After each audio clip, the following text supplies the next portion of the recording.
You're listening to Siris Says podcast. Join us as we transcend cultural barriers and elevate diverse voices. Here, we inspire, inform, and empower one story at a time. Let's dive in. Welcome to Siris Says. If you're a return listener, and if you're new, welcome. Today, I have a guest that's actually a really close friend. He's a loan officer, and he has a lot of expertise on how to get that first home of your dreams, potentially. So I'd like to introduce you to Nick Oltman. Hi, Nick. Hi, everybody. How are you? How are you doing I'm today? good. How are you doing? Good. Good. Thanks for coming. Absolutely. Yeah. So, Nick, I want you to tell us a little bit about your background so the listeners get to know you, get a sense of who you are and, your background. Sure. I was actually born here in San Diego at the Navy Hospital. Both my parents were in the Navy. Lived up near San Francisco till I was about 10. And then we got whisked away to Ohio. Ohio, of Yeah. all places. Small town Ohio. Yeah. My mom grew up there, went to high school there. Yeah, I was pretty much there since 10 years old. I moved there. So it was a big adjustment, much less diversity, cold. Very cool. Yeah, and then I basically grew up there, graduated high school, did a year of college, left, started working for a year, ended up joining the military. You joined the military Joined the too? military, joined the Air Force. Yeah. Did my little stint in there, and then back to Ohio, and been there until about 2 years ago. We moved back to San Diego. How did you move to San Diego back again? Like, why? The weather is obviously the big reason for most people. Mm-hmm. And I love being close to the ocean. I love the attitude of Californians. They seem much more laid back. I've always been a very laid back guy. So I do have to say, if I could describe one word for Nick, laid back. He definitely is. Awesome. And being in the Midwest you are half Korean, correct, half white, and you were talking about like not being a lot of diversity out there. So how do you overcame that? Do you think you overcame it? Yeah, I think I did. I do remember when I first got there. Obviously, I looked a little different than most of the kids there, and obviously it's something you can't hide. Yeah. And I do feel like I tried to maybe do things to blend in a little bit more and try not to stand out and try to subvert the Asian stereotypes that may be out there. And it probably wasn't until like late high school when I actually started to look at it more like a strength than a weakness, and tried to like embrace being different and not just being the same old thing as everybody else. So I often do wonder, like, if I would be different had I grown up in California around more diversity and didn't have to again like act maybe outside of what I normally would have done to try to like blend in a little bit more. Being back in California has been eye-opening just because of, again, the diversity of people that I now know. So it's really cool. And then a lot of them are bringing cultures that I had no idea about. And different food. Oh, I've tried so many different foods since moving here now. So. Well, it's awesome. I love that. I got to know you in San Diego. I met you and your significant other. What's a new thing that you've learned since you moved here that you never thought about it? And you were like, oh, that's interesting since you moved here.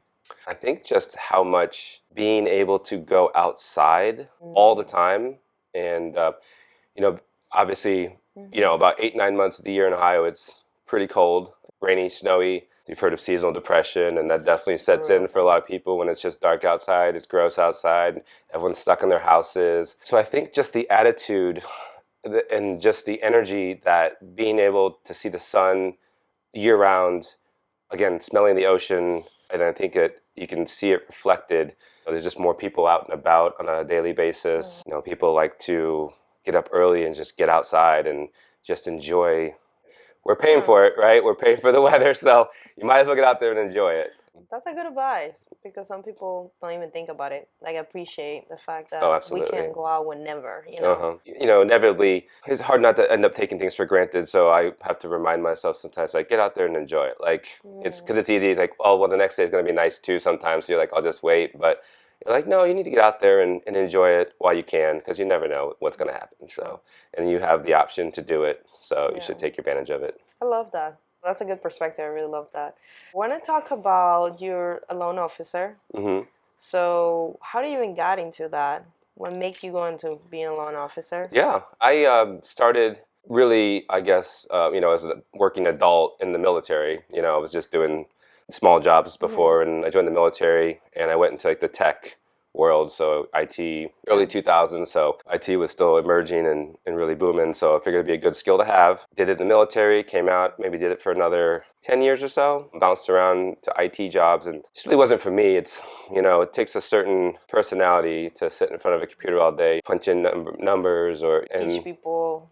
Yeah, and it was just kind of the same thing every day, and I tend to get bored kind of easy. So my sister had graduated college, and she had started working at Chase in the mortgage department, and we would see each other. She would talk about what she's doing, and she was doing well. She was making good money, and I was like, "Well, what are you doing?" And she's like, that. "Yeah." She was like, "Oh, I'm processing mortgages," and I was like, "What's a mortgage?" I'd heard the term before, but I didn't actually know what it was. I didn't realize it was just a home loan, just a fancy name for a home loan, really. And so I was like, I've always been good at sales. Naturally, the sales industry, something new every day. You're talking to new clients, you got new products, So I was like, let me give it a shot.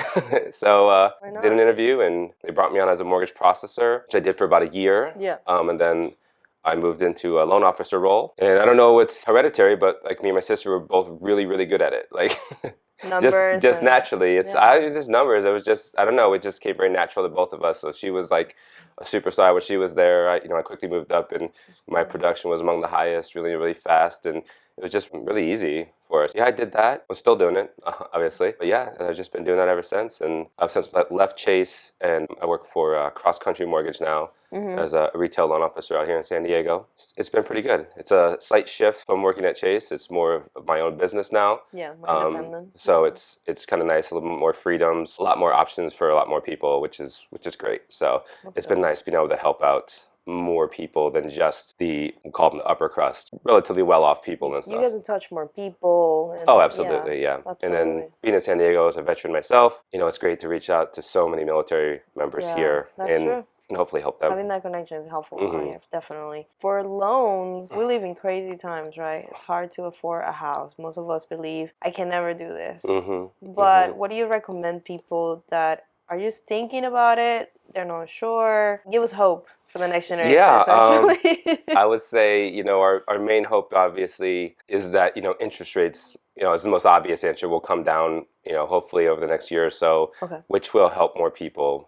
Obviously, we hope in that time, wages will rise as well to help offset the higher prices. And those are the two most things, we don't have any control over that. But personally, I would say, it does seem kind of hopeless for many people, but it's not as out of reach as you may think. And there's just a few, and I would say again, like, it doesn't hurt to talk to me like a loan officer. You can talk, it's free, and I can just take a look at your financial snapshot and let you know how close you are. Or I talk to a lot of people, and they literally are like, yeah, this is no hope, and I'm done. And I go, pre-approved.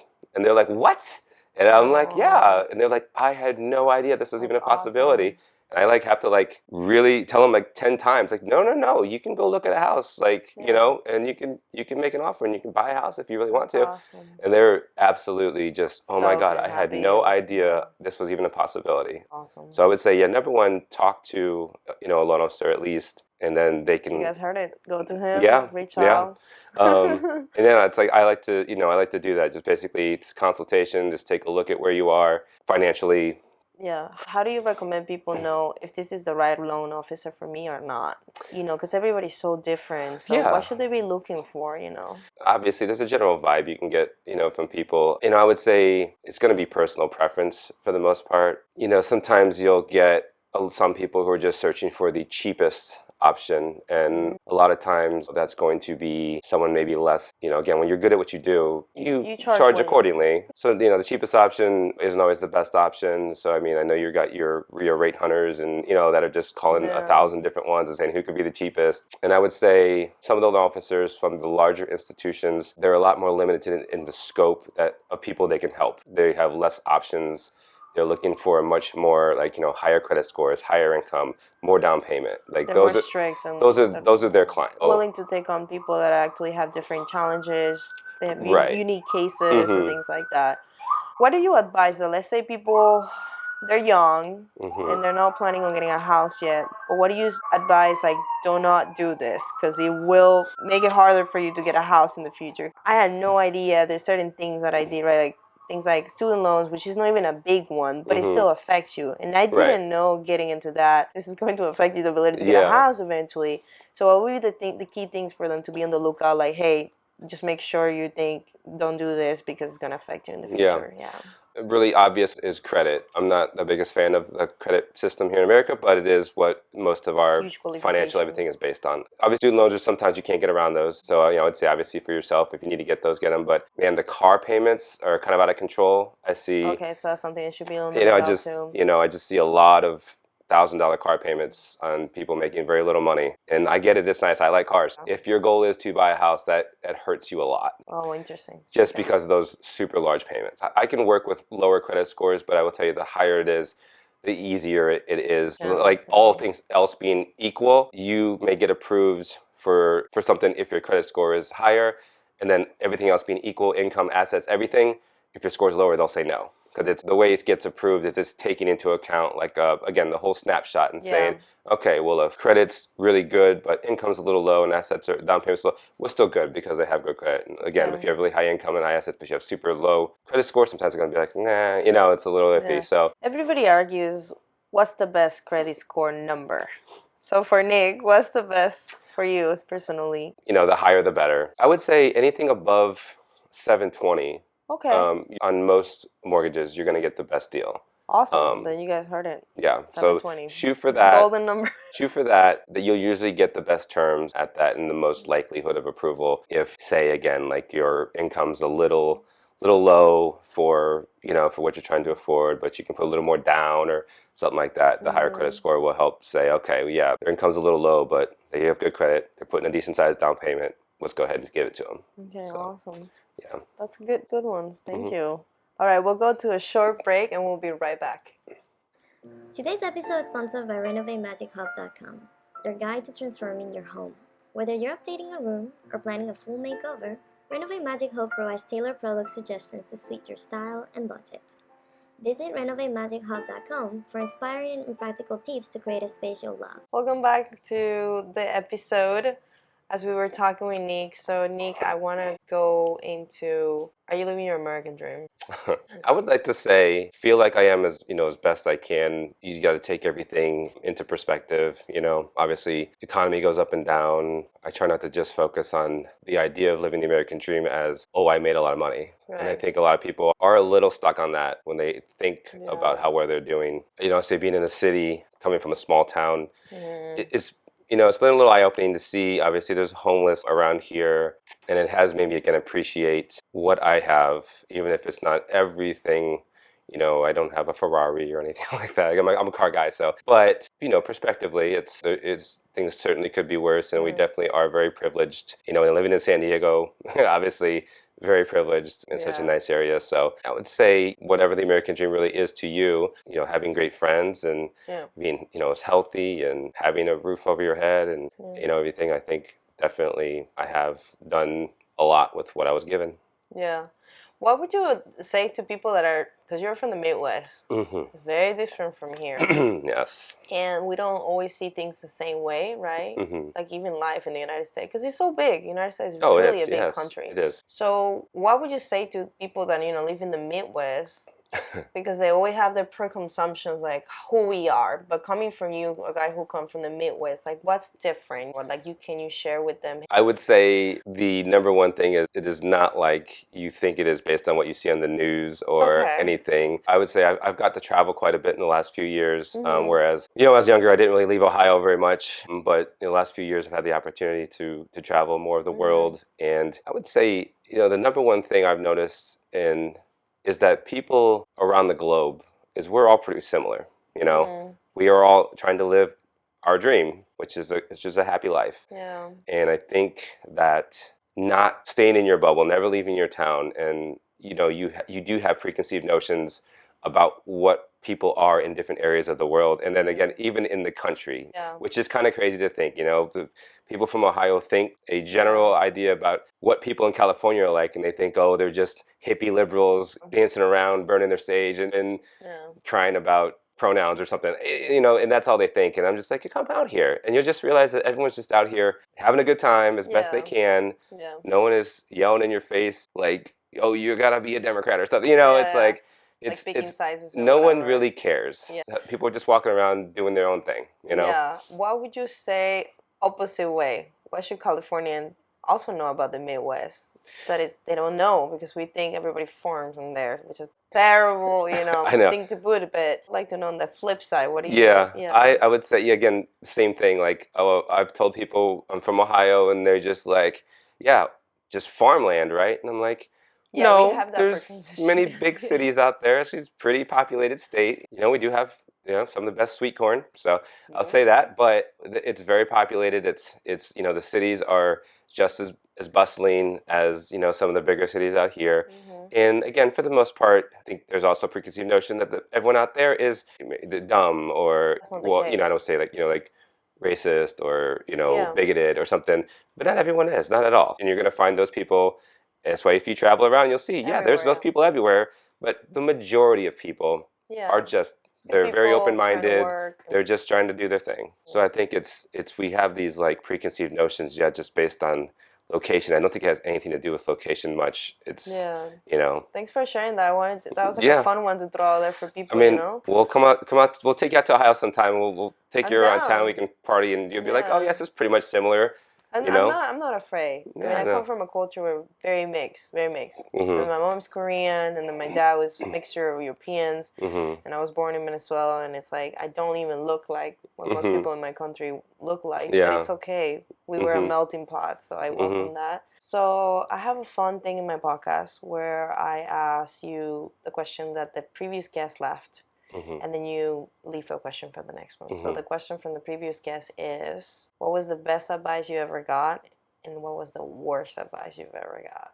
Oh, that is a tough one. I would say maybe the best advice, at least again, just coming into when I shifted into more sales, in the mortgage industry, was, and then it does work in life too, it's okay to say I don't know.